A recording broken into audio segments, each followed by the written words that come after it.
नमस्कार, आप देख रहे हैं सबसे बड़ा मुद्दा। मैं हूं आपके साथ राहुल राजपूत। दुनिया का सबसे लंबा रिवर क्रूज गंगा विलास शुक्रवार को अपने 52 दिन के लंबे सफर पर निकलेगा। 13 जनवरी को पीएम मोदी गंगा विलास को हरी झंडी दिखाकर रवाना करेंगे।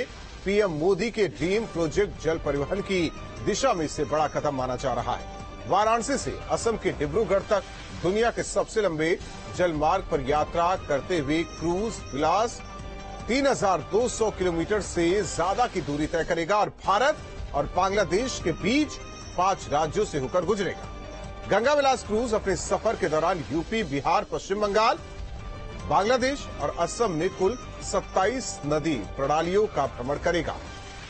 गंगा, मेघना और ब्रह्मपुत्र ये वो 3 प्रमुख नदियां हैं जिनसे होकर क्रूज गुजरेगा। सीएम योगी के मुताबिक गंगा विलास क्रूज के सफर से पर्यटन के साथ साथ रोजगार के नए अवसर सृजित होंगे। लेकिन सफर से पहले गंगा विलास क्रूज को लेकर सियासत शुरू हो गई है, यानी क्रूज की राह में सियासतदानों ने रोड़े अटकाने शुरू कर दिए हैं। एसपी अध्यक्ष अखिलेश यादव ने बीजेपी पर धार्मिक स्थल को पर्यटक स्थल बनाकर पैसे कमाने के साथ नागरिकों का रोजगार छीनने का आरोप लगाया। सबसे ज्यादा विरोध तो बिहार में देखने को मिला। वहां जेडीयू अध्यक्ष ललन सिंह ने केंद्र सरकार पर गंगा में शिप उतारकर पैसे की बर्बादी का आरोप लगाया और चेतावनी दी कि वो बिहार के अंदर केंद्र सरकार की योजना को नहीं चलने देंगे, यानी पीएम मोदी के क्रूज की बिहार में एंट्री नहीं करने देंगे। ऐसे में सवाल है कि क्रूज की गूंज से विपक्ष क्यों भड़का? गंगा विलास पर अखिलेश का अड़ंगा क्यों? पीएम प्रोजेक्ट पर यूपी से बिहार तक पॉलिटिक्स क्यों? पीएम मोदी के क्रूज की बिहार में नो एंट्री क्यों? आखिर क्रूज के सफर पर कितने ब्रेकर? इन्हीं सवालों के साथ मेहमानों से चर्चा। उससे पहले एक रिपोर्ट।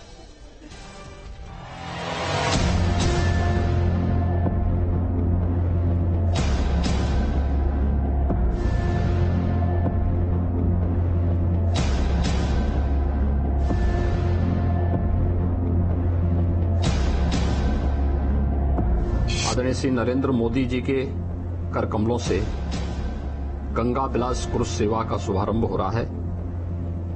गंगा विलास क्रूज सेवा के संचालन से स्थानीय समुदायों पर सकारात्मक प्रभाव पड़ेगा। यह पहल पर्यटन एवं सांस्कृतिक गतिविधियों को प्रोत्साहित करने के साथ साथ रोजगार के नए अवसर सृजित करेगी।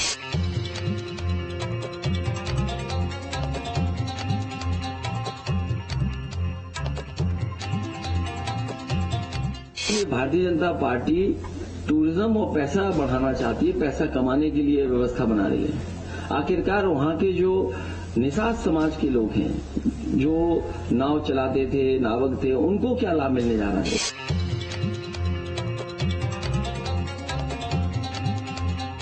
आप जो आज जल मार्ग बना रहे हैं गंगा नदी में माल ढुलाई की, तो पूरे गंगा में तो गाद भरा हुआ है। इसलिए हमने कहा कि ये धन का अपव्यय है, ये योजना सफल नहीं हो सकता है।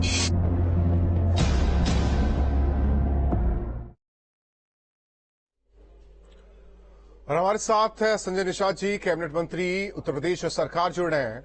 संजय निषाद जी, आपका स्वागत है। इसके अलावा प्रशांत कुमार उमराव जी, प्रवक्ता बीजेपी, अभिषेक राय जी, प्रवक्ता समाजवादी पार्टी, के त्रिपाठी जी, प्रवक्ता जेडीयू, आप सभी मेहमानों का स्वागत है। सहयोगी सुशांत हमारे साथ वाराणसी से जुड़ रहे हैं। लेकिन सबसे पहले रुख संजय निषाद जी आपका करना चाहते हैं, क्योंकि अखिलेश यादव ने इस क्रूज के बहाने सरकार पर निशाना साधा और उन्होंने वजह बताई कि इससे जो वहां निषाद है उनकी आजीविका पर असर पड़ेगा और ये आजीविका बीजेपी छीन रही है।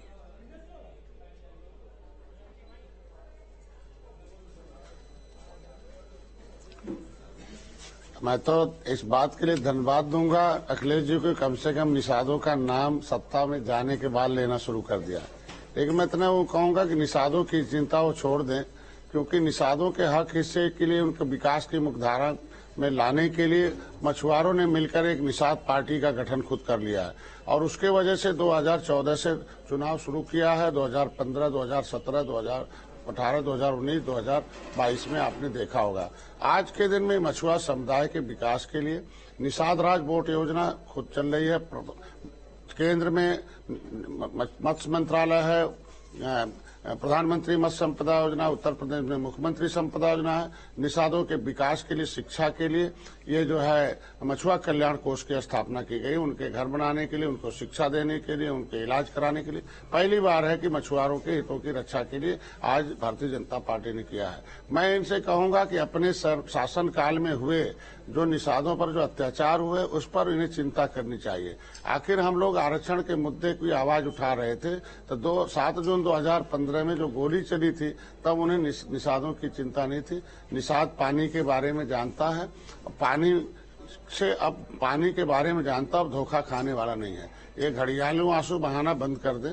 आज के दिन मछुआ समुदाय खुद अपने हितों की रक्षा के लिए, अपनी हिस्सेदारी के लिए, अपने विकास के लिए, अपने निषाद राज के किले पर जो संकल्प लिया उसे दोहराने के लिए 13 जनवरी 2013 को उन्होंने संकल्प लिया था। गोरखपुर में 13 जनवरी को कल वो सारे प्रदेश नहीं देश के मछुआरे आ रहे हैं और फिर संकल्प लेंगे कि जिस तरीके से त्रेता में भगवान राम और निषाद राज गले मिले थे, रावण राज खत्म हुआ था, मतलब दुख का राज खत्म हुआ था, फिर हम लोग उत्तर प्रदेश में अब सुख का राज लाएंगे और सुख देने वाली जो सरकार होगी वही अब लखनऊ और दिल्ली में रहेगी। और सुख देने की जो सोच है मोदी जी की कि पहली बार है निषाद राज इलाहाबाद में 9 बार जय निषाद राज का नारा लगाया, निषाद राज किले को पर्यटक स्थल घोषित कराया, हमारे पास निषाद राज भगवान राम के गले लगे मूर्ति बड़ी लगाई। आज के दिन में निषाद पार्टी से गठबंधन किया।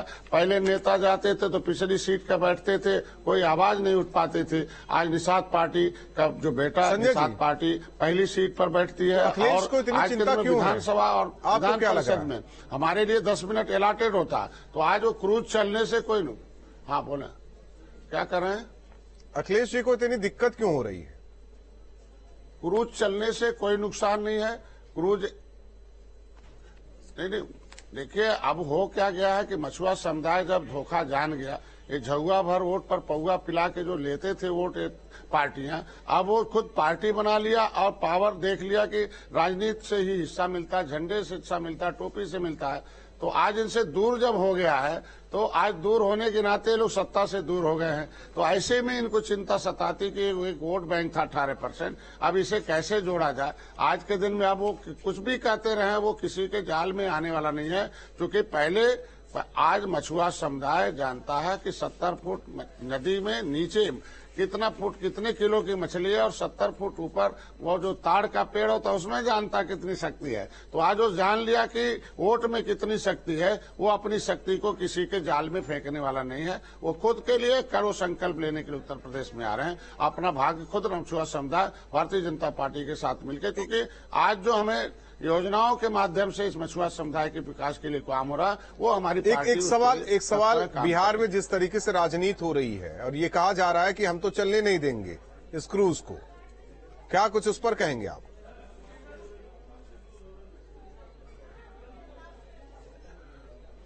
मैं तो यही कहूंगा कि जो लोग आज आवाज उठा रहे बिहार में कि क्रूज नहीं चलने देंगे, इन्हीं के देश है कि सबसे ज्यादा मछुआरे बिहार के आज दिल्ली, बम्बई, बंगलौर में हैं, क्योंकि इन्होंने रोजगार दिया होता तो क्यों जाते दिल्ली, बम्बई, बंगलौर में। आज के दिन में हमारा आधा वोट तो बाहर है। ये यही चाहते हैं कि गरीब रहेंगे तो इनके औरतें बीवी घर पर रहेंगे, बूढ़े घर पर रहेंगे और जवान घर से बाहर रहेगा, तो आधा वोट इनका बाहर रहेगा, तो जो जैसे चाहोगे ले लोगे। आज क्रूज चलने से लंबी दूरी यात्रा है। आज के दिन में पर्यटक स्थल घोषित होने से रोजगार के साधन बनेंगे।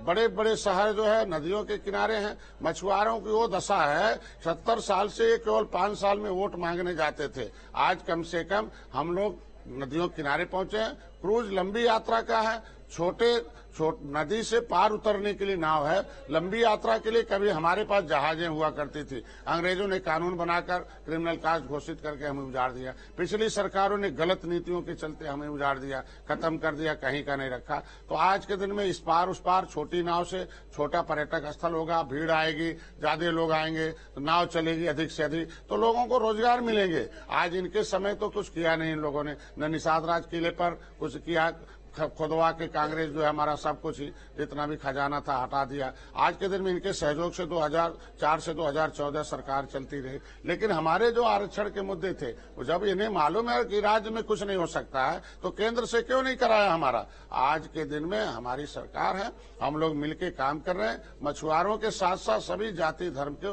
बिना भेदभाव के हम लोग काम। ठीक है, हमारे साथ संजय जी जुड़े, आप हमारे साथ बहुत बहुत धन्यवाद दूंगा। चर्चा को आगे बढ़ाते हैं क्योंकि और भी पार्टी के प्रवक्ता हमारे साथ हैं। अभिषेक राय जी, क्लियर कर दिया संजय जी ने। देखिए, माननीय मंत्री जी का हमेशा सम्मान करते रहे। माननीय मंत्री जी को तो यही नहीं पता, कहते हैं अभी निषाद राज की बात कर रहे हैं, प्रभु श्री राम के जन्म पे उन्होंने किस तरह का विवादित ध्यान दिया था। राहुल भाई, सारी चैनलों ने इसके पास फुटेज है कि किस तरह का बयान माननीय मंत्री जी ने प्रभु श्री राम पे दिया था। रही बात, अब हम इस मुद्दे पे बात कर लेते हैं। मैं माननीय मंत्री जी के ऊपर कुछ कहना नहीं चाहता, इस मुद्दे पे बात कर लेते हैं। बनारस जैसे कहते हैं ना, सांस्कृतिक नगरी रही है, काशी एक सांस्कृतिक नगरी रही। मुझे एक चीज बताइए, क्रूज उतरता है साथ, उत्तर प्रदेश की पर कैपिटा इनकम 44,000 है, 44 से 48,000 रुपए, और इंडिया की नेशनल कैपिटल 92,000 करीब। Per capita income Uttar Pradesh में कम है। उसके बाद ये 48,000 कहते हैं 2 दिन का, 24,000 पर डे का लेते हैं। उसी संस्कृति जो गंगा, जिसको हम कहते हैं जन्म से लेकर मरण तक उसके जल का आचमन करते हैं, हम जो हिंदू धर्म के लोग हैं उसका आचमन करते हैं, उसी गंगा पे विलास एक नाव बहती है और 24,000 रुपए पर डे का उसका खर्च होता है, उस पर शराब बहती है। इसको ही सांस्कृतिक बात कहते हैं। मुझे बता दिए, बनारस के सांसद हैं माननीय प्रधानमंत्री जी, इससे बनारस को क्या फायदा होने वाला है, वहां के नागरिकों को क्या फायदा होने वाला है, मुझे बता दीजिए। वहां के घाटों को क्या फायदा होने वाला है, वहां की मंदिर संस्कृति को क्या फायदा होने वाला है। तो ये तो कहते हैं ना कि अपनी कहते हैं जो सांस्कृतिक धरोहर है, जो काशी आज से नहीं, जब से देश आजाद हुआ है, पूरे उत्तर प्रदेश में इंटरनेशनल एयरपोर्ट्स के नाम पे लखनऊ और बनारस होते थे, क्योंकि काशी एक पर्यटक स्थल आज से नहीं है, पुरानी सरकारों से लगातार बनाया है। और कई लोग उत्तर प्रदेश में कहते हैं 2 ही चीज मानते थे, आगरा को एक मानते थे, एक बनारस को मानते थे। प्राचीन शहर है, यहाँ पे इतिहास रहा है, प्रभु शिव की नगरी है। उसके बाद ये विलासिता प्रयागराज के लिए कर रहे हैं साहब।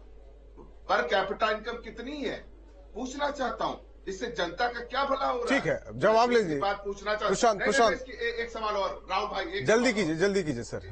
जी, एक मालवाहक 5 साल पहले पोत उतारा था माननीय प्रधानमंत्री, उसके ऊपर बड़ा आडंबर हुआ था, बड़े पैसे खर्च हुए थे।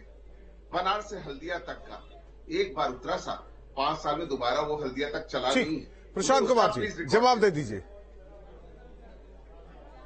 प्रधानमंत्री मोदी जी जब से काशी के सांसद बने, काशी के विकास के लिए कार्य किए हैं, और जब से काशी कॉरिडोर का उद्घाटन हुआ पिछले 10 से काशी में आए, तो निश्चित तौर पर जो पर्यटन को साथ साथ लेके चल रहे हैं, और जो पर्यटक आते हैं उसका लाभ काशी के लोगों को, वहाँ के दुकानदारों को, मछुआरों को, सभी को मिल रहा है। अगर वहाँ पर्यटक आते हैं तो जो वहाँ पे मछुआरे हैं, जो नाव चलाते हैं, उनकी भी आय में कहीं न कहीं वृद्धि हुई है। और जैसा आदरणीय मंत्री जी ने पूरा एक्सप्लेन किया है, तो ये नाव जो है लंबी, ये जो स्टिक है जो लंबी दूरी के लिए चलेगा, तो उससे नाव पर कोई, उससे जो बाकी वहाँ पे रोजगार उसके पर उस पर कोई असर पड़ने वाला नहीं। बोलते अगर पर्यटक आएंगे तो वहाँ के मछुआरों को ही लाभ मिलेगा। तो इस पर राजनीति करना गलत है।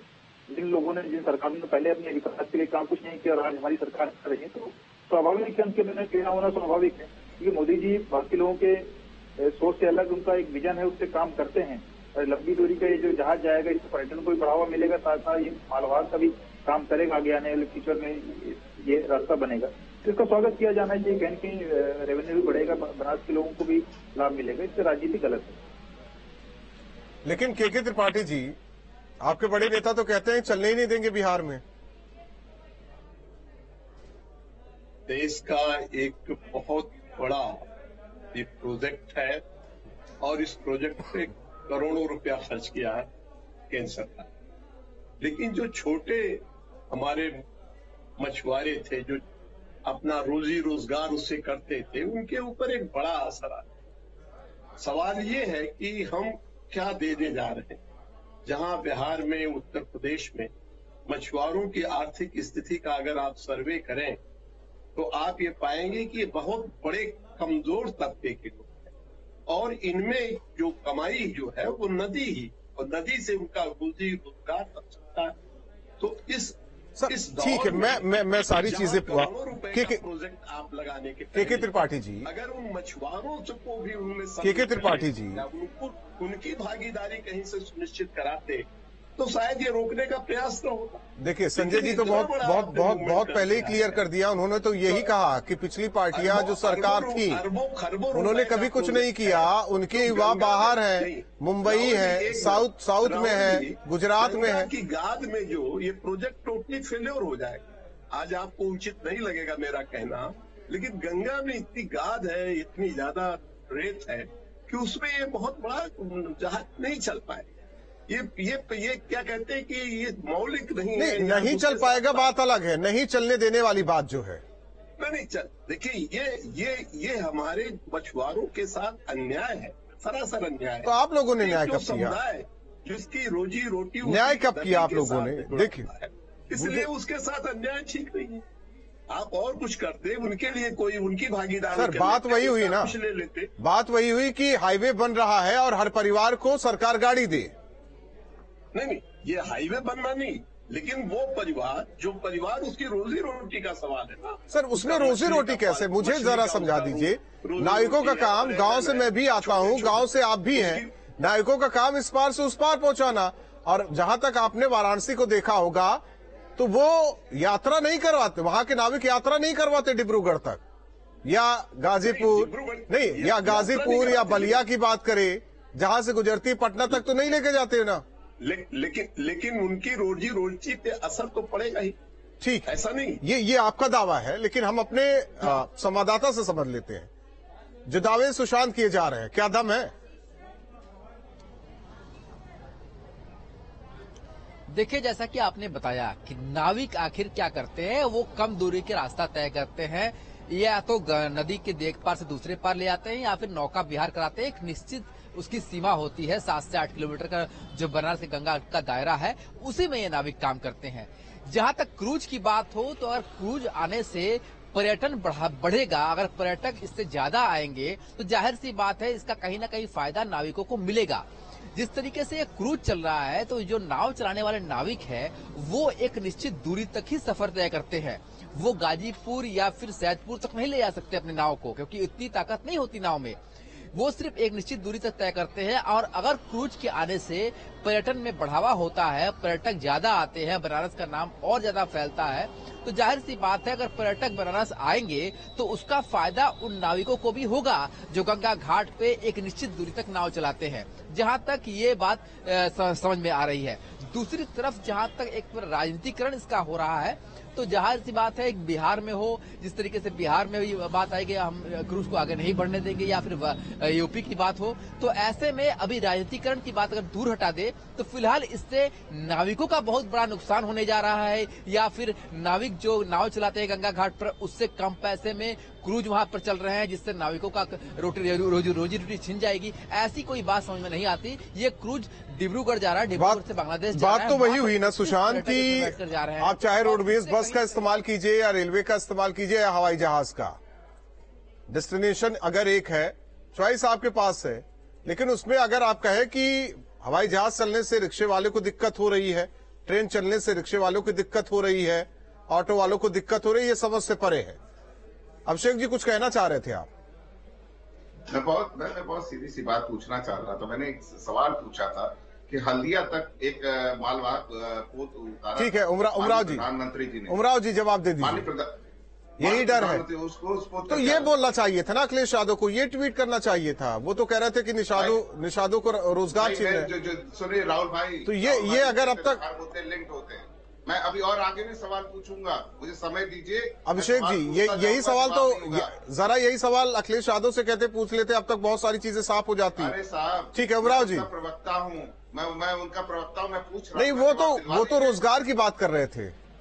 नहीं बिल्कुल, मैं रोजगार पे भी आ रहा हूँ ना। मैंने पूछा कि बेरोजगारी दर 2 करोड़ निषादों की बात कर रहे हैं सर, प्रधानमंत्री जो वहां नौका विहार कराते हैं एक परिधि के भीतर, आप फिर चले गए। जब बनारस के साथ न्याय नहीं कर पा रहे ठीक है, तो पूरे देश के साथ क्या न्याय करेंगे?